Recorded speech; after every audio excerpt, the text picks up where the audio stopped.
আমি কিন্তু আগেই বলেছিলাম যে এই আয়ারল্যান্ড কিন্তু টি-20তে কিন্তু তাদের ছাড় দেওয়ার কোনো অবকাশ নেই।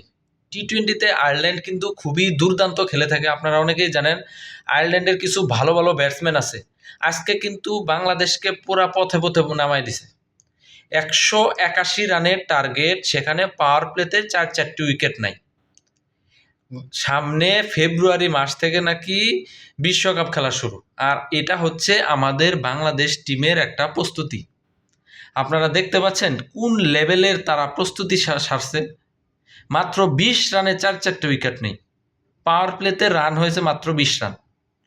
এটা বাংলাদেশ ক্রিকেটের সবচেয়েতে ঘৃণ্য একটা দিন।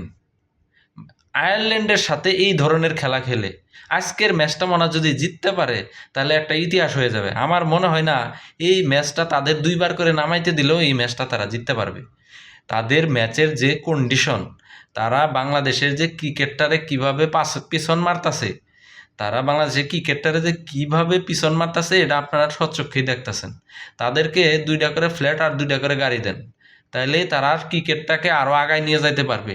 এইভাবে মাঝ নদীতে ফালাই দিয়ে তাদের যে অবস্থা, তাদের মধ্যে ন্যূনতম কোনো দায়িত্ববোধ নাই।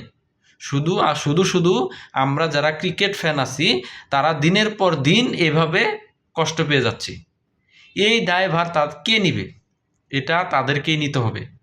আলটিমেটলি আমরা ক্রিকেটারদের যদি দায়বদ্ধতার ভিতরে না আনি তাহলে কিন্তু দিনের পর দিন তারা এইভাবে বাংলাদেশ ক্রিকেটটাকে পিছন মেরে দিবে। সো এখন থেকেই বাংলাদেশ ক্রিকেটে যারা আছে তাদেরকে অবশ্যই জবাবদিহিতার আওতায় আনতে হবে, তা না হলে পুরা ক্রিকেটটারে পং বানাই দিয়ে দিবে। দেখেন, আপনারা যেহেতু ক্রিকেটকে ভালোবাসেন, দেখেন আর মজা নেন, এছাড়া কিছু করার নেই।